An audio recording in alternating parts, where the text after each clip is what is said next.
피부에 주름이 생기고 머리카락이 희게 변하는 것처럼 몸속에서도 노화 현상이 일어납니다. 바로 척추 관절인데요. 보통 허리 통증을 그냥 노화로 생기는 현상으로 생각하다가 병을 키우게 되는 경우도 많다고 합니다. 그래서 오늘 이 시간에는 노화와 함께 찾아오는 질병인 척추관 협착증에 대해 우리 병원 김재엽 원장과 함께하겠습니다. 중장년층의 건강을 위협하는 척추관 협착증. 건강한 노후를 바란다면 척추 건강부터 체크해야 합니다. 신경외과 전문의 김재엽 원장과 함께 척추관 협착증의 치료 방법에 대해 이야기합니다.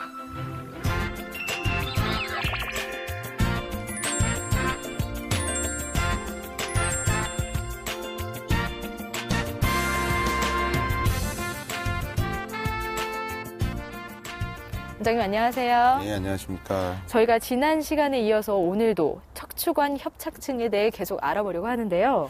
지난 시간에 저희가 척추관 협착증을 어떻게 진단하나 또 자가 진단법까지 알아봤는데 오늘은 좀 치료 방법을 소개를 해주세요. 치료 방법도 굉장히 다양하고 그다음에 환자마다 접근 방법도 틀리고 그 정도가 다르기 때문에 한마디로 이것을 하면 협착증이 나올 수 있다고 하는 법들은 없습니다. 네. 하지만 여러 가지로 대략적인 설명을 드리자면 첫 번째 이제 그 침상 안정이 있습니다.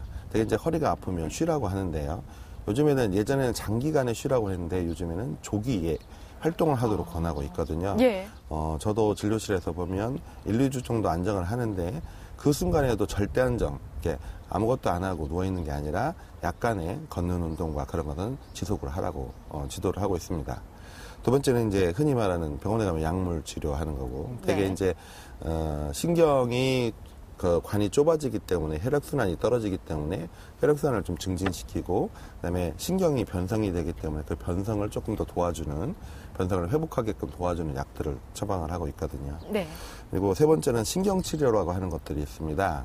이제 그 협착증에 대해서 오랫동안 신경이 흔히 말하는 쉽게 표현하면 숨을 못 쉬고 있으면 신경막이 변성이 되면서 불안정하게 되거든요. 그쪽에 이제 약을 뿌려줌으로써 신경막을 안정시키고 미세 혈액순환을 돕게끔 해서 그쪽 네. 허리 부위에다 주사를 주면서 신경치료를 할 수 있습니다. 그 이외에도 또 그 영상 유도 신경 자극법이라고 해서 신경 근육 자극법이라고 해서 미세 그 침과 같이 미세한 바늘로 그 주위의 신경이나 근육을 자극함으로써 회복을 오히려 돕는 그런 치료도 있습니다. 그거 말고도 그 도수 치료, 카이로프라틱이라고도 하고요. 뭐 척추 교정이라고도 하고 네. 그런 것도 시도하는 분들이 있습니다. 그다음에 그 일정 기간 보조기를 차용해서 이렇게 불편하신 걸 좀 근데 보조기도 장기간 차는 거는 그 환자한테 도움이 되지 않고요. 네. 적어도 한 1, 2주 정도만. 그래서 급성기에만 좀 보조기를 차시고 이 네. 이후에는 보조기를 풀고 자기 근력을 회복하는 게 훨씬 더 도움이 되겠습니다. 네. 그 방법에도 이제 그런 것들과 물리치료하고 운동요법이나 여러 가지가 있고, 그다음에 이제 우리가 수술 마지막으로 가서는 이제 여러 가지 이런 여타의 많은 방법이 있는데 그런 것들에 반응을 하지 않고 계속 진행을 하면 수술 같은 걸 고려해 볼 수 있는데요. 수술도 이렇게 열어서 하는 수술도 있고 열지 않고 어떻게 해보는 수술도 있고 여러 가지 다양한 요즘에는 또 시술이라고 해서 다양한 방법들이 시도를 하고 있습니다. 그러면 요즘은 수술보다 다양한 시술 방법이 소개된다 이렇게 말씀해 주셨는데 이 효과는 어떤가요? 사실 예전에는 간단한 약물 치료나 물리 치료를 하다가 안 되면 예. 그리고 또 운동 열심히 하고 그러다가 호전이 되지 않으면 바로 수술로 가는 경향이 있었습니다. 네, 네. 근데 이제 요즘에는 그 다들 환자분들도 수술의 효과에 대해서 좀 미심쩍게 하는 부분들도 있고 예. 또 수술 결과가 항상 장기적으로 안정적으로 이렇게 되는 게 아니기 때문에 수술을 기피하는 경향도 있고 그래서 자꾸 미세 수술이라고 해서 수술하더라도 작게 하고 네. 그리고 그다음에 당일 퇴원할 수 있게 이게 요즘에 바쁘니까 장기간 예. 입원할 수도 없고 그래서 당일 퇴원할 수 있는 시술 쪽에 많이 소개가 되고 있거든요. 네. 그 수술로 가기 전에 시술을 한번 시도해 볼 수 있다고 생각을 하시면 될 것 같습니다. 예.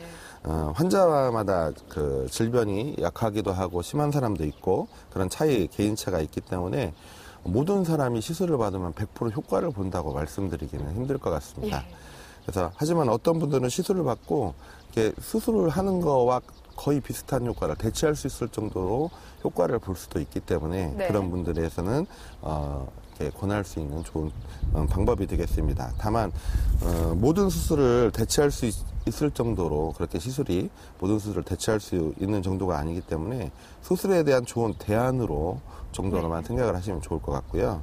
특히 이제 나이가 많이 들어가셔서 우리가 전신 마취를 해서 수술을 할 때 너무 고령이시라든지 그렇죠. 아니면 네. 전신 마취라기는 심장이라든지 콩팥이라든지 이 폐라든지 여러 가지 그 전반적인 그 의학적 상태가 전신 마취를 해서 수술하기는 어려운 분들은 합병증이 거의 없고 간단히 그 국소 마취나 그런 걸로도 가능하기 때문에 네. 이런 분들한테는 특히나 도움이 되는 것이라고 할 수 있습니다.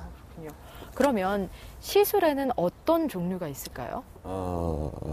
여러 가지 이제 그 아까 치료 방법에서도 뭐 신경치료라든지 그거 말고 이제 저희 병원에서 하는 것 위주로 해서 이렇게 설명을 드리자면 네. 한 두 가지 정도를 할 수가 있습니다. 경막의 신경 성형술이라고 하는 시술이 있는데요. 이거는 미국의 텍사스 대학의 라치라는 교수님이 발명을 한 겁니다. 예. 네, 우리 꼬리뼈를 통해서 이 긴 관을 집어넣거든요. 네. 직경이 한 1mm 정도밖에 되지 않습니다. 네. 그래서 이렇게 큰 상처를 남기지 않고 그래서 그 관을 주입해서 우리가 올라가면 신경이 주변 조직하고 이렇게 달라붙어 있는 유착이 되어 있는 게 있거든요. 그런 예. 거를 좀 박리시킨다고 하죠. 이렇게 풀어주고 그다음에 그 부위에 염증이 있는 부위에 특수한 약물을 주입을 해서 염증 반응을 줄이고 그럼으로써 신경 주위의 혈액순환도 미세 혈액순환도 좋아지고 그렇게 함으로써 통증도 나아지고 증상이 전반적으로 좋아지게끔 하는 치료법입니다. 물론 그 시술을 받고 MRI를 다시 찍었을 때 눈에 보이게 수술과 같이 좁아진 면적이 확 이렇게 넓어진다든지 그렇죠. 예, 그거를 확인할 수는 없지만 미세하게 그런 시술이기 때문에 그렇게 네. 미세하게 그런 효과를 기대를 할 수가 있습니다. 이런 시술의 그 장점은 합병증이 거의 없고요. 네. 그다음에 당일 시술로도 가능합니다. 그리고 또 하나는 여러 번 반복을 할 수 있습니다. 근데 여러 번 반복을 할 수 있다는 이야기는 하고 증상이 좀 호전되었다가 좀 지나서 다시 증상이 나오면 다시 여러 번 할 수 있다는 이야기거든요. 그러니까 예. 재발을 할 수 있다는 말을 내포하고 있는 말입니다. 두 번째는 플라즈마 고주파 수액 성형술이라고 하는 게 있습니다. 네. 고주파의 일종인데요. 이제 고주파는 열을 발생을 시키거든요. 근데 신경은 열에 약합니다.